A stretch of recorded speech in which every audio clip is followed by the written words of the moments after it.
Hello दोस्तों आज की वीडियो में हम बात करेंगे नीट पेपर लीक केस की। सीबीआई का स्टेटस रिपोर्ट क्या है केस में, और क्या इंडिया में नीट पेपर लीक कराना इतना आसान है, और उससे जुड़े हुए कुछ सवालों की। दोस्तों उससे पहले ये कुछ लेटेस्ट न्यूज़ देखते हैं। ये बिहार का एक लेटेस्ट न्यूज़ है जहाँ पे यूट्यूब ट्यूटोरियल की हेल्प से बच्चे को ऑपरेट किया जाता है, डेथ हो जाती है बच्चे की। ये एक न्यूज़ देखिए कुछ दिन पहले का, 4 साल के बच्चे की सर्जरी करनी थी एक्स्ट्रा फिंगर की, बट सर्जरी कर दी जाती है टंग की। ये और न्यूज़ देखिए महाराष्ट्र का, जहाँ पे 9 साल के बच्चे के प्राइवेट पार्ट को ऑपरेट कर दिया जाता है, बट ऑपरेशन करना था इंजर्ड लेग का। ये देखिए 2-3 दिन पहले की न्यूज़ है, जहाँ पे राजस्थान मेडिकल काउंसिल के अंदर बहुत सारे ऐसे डॉक्टर पाए गए जिनके सर्टिफिकेट ओरिजिनल नहीं थे। तो इन डॉक्टर्स को आप झोला छाप भी कह सकते हो। इट मीन्स बहुत सारे झोला छाप डॉक्टर राजस्थान मेडिकल काउंसिल में as a registered medical practitioner listed हैं। तो ये सिर्फ एक मेडिकल काउंसिल की बात नहीं है, ऐसा ऑल ओवर इंडिया कई सारी मेडिकल काउंसिल में होता होगा। दोस्तों अब होता क्या है, कई बार नॉन डिजर्विंग कैंडिडेट डॉक्टर बन जाते हैं और वो गलत तरीके से मेडिकल कॉलेजेस में पहुंच जाते हैं, और जिसमें एक तरीका होता है पेपर लीक। अब मुझे लगता है बच्चों से भी ज़्यादा गलतियां उन पेरेंट्स की हैं जो अपने बच्चे के टैलेंट को, उसकी काबिलियत को नहीं समझते। जब बच्चा पढ़ रहा होता है, कोचिंग ले रहा होता है, तो तब आइडिया लग जाता है कि बच्चे का टैलेंट क्या है। लेकिन माँ बाप की जिद होती है बच्चे को डॉक्टर बनाना, ना कि बच्चे के टैलेंट के अकॉर्डिंग उसके लिए कोई फील्ड चूज़ करना। कुछ केसेज में बच्चों की भी जिद हो जाती है, चाहे आप में टैलेंट है नहीं है, लेकिन बनना आपको MBBS डॉक्टर ही है, या किसी पार्टिकुलर ब्रांच में आपको स्पेशलिस्ट बनना ही है, चाहे कुछ भी हो जाए।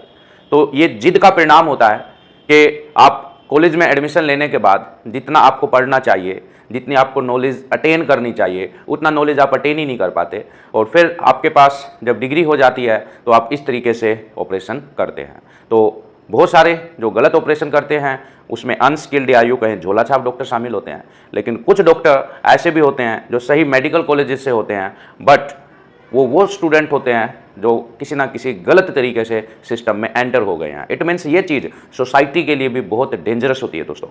अब दोस्तों बात करते हैं नीट पेपर लीक केस के बारे में। सीबीआई ने 3rd चार्जशीट फाइल कर दिया है इस केस में, और अभी तक अप्रोक्सीमेट 40 पर्सन्स हैं जिनको इस केस में एक्यूज्ड माना गया है, including MBBS student who act as solver in this case. यानी कई सारे स्टूडेंट जो इस केस में सोल्वर थे उनको भी अरेस्ट कर लिया गया है, यानी उनका तो फ्यूचर खराब हो ही गया है साथ में। तो टोटल ये 40 लोगों को चार्जशीट में नेम किया है सीबीआई ने। तो ब्रीफली मैं बता देता हूँ पूरा मामला हुआ क्या था। ओएसिस स्कूल के जो प्रिंसिपल थे, ओएसिस स्कूल जैसे कि हमें पता है झारखंड हजारीबाग में है, तो ओएसिस स्कूल के जो प्रिंसिपल थे वो ही NTA के सिटी कोऑर्डिनेटर थे। ओएसिस स्कूल के जो वाइस प्रिंसिपल थे वो सेंटर सुपरिंटेंडेंट थे। मीन्स इन 2 लोगों के ऊपर रिस्पॉन्सिबिलिटी थी हजारीबाग में नीट पेपर को अच्छे से कंडक्ट करवाने की। तो 5 मई की सुबह को पेपर को लेके आया जाता है बैंक से। जैसे ही बैंक से पेपर स्कूल में आता है तो इन्होंने एक पंकज नाम के पर्सन के साथ मिलके और पंकज को एक्सेस दिया उस ट्रक का जिसमें NTA के पेपर रखे हुए थे।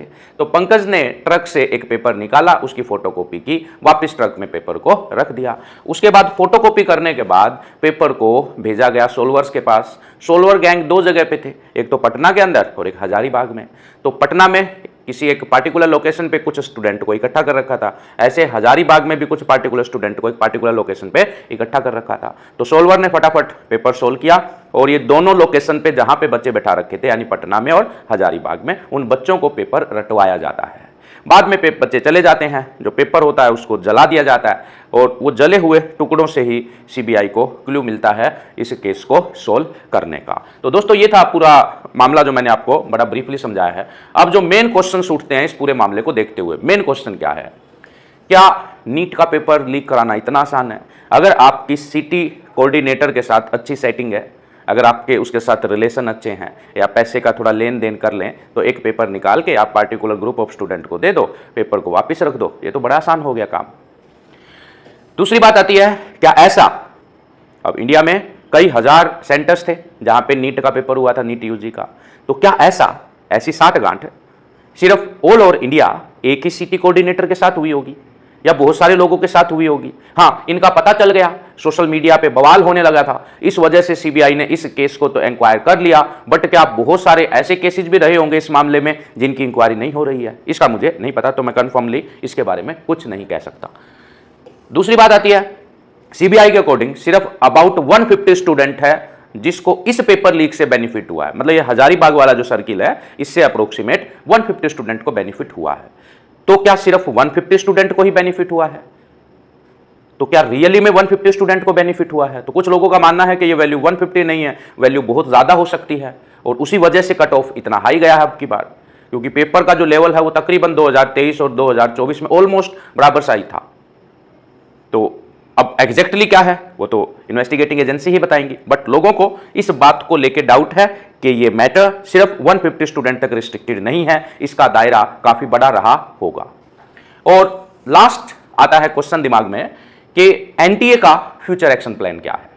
सुप्रीम कोर्ट ने एनटीए को डायरेक्ट किया था कि फ्यूचर में इस टाइप की लापरवाही ना हो, इसके बारे में उन्होंने क्या स्टेप लिए हैं, वो रिपोर्ट अभी तक सुप्रीम कोर्ट में सबमिट नहीं हुई है। तो दोस्तों, ये थी आज के बारे में कुछ बातें। मिलते हैं नेक्स्ट वीडियो में। Till then take care, bye bye.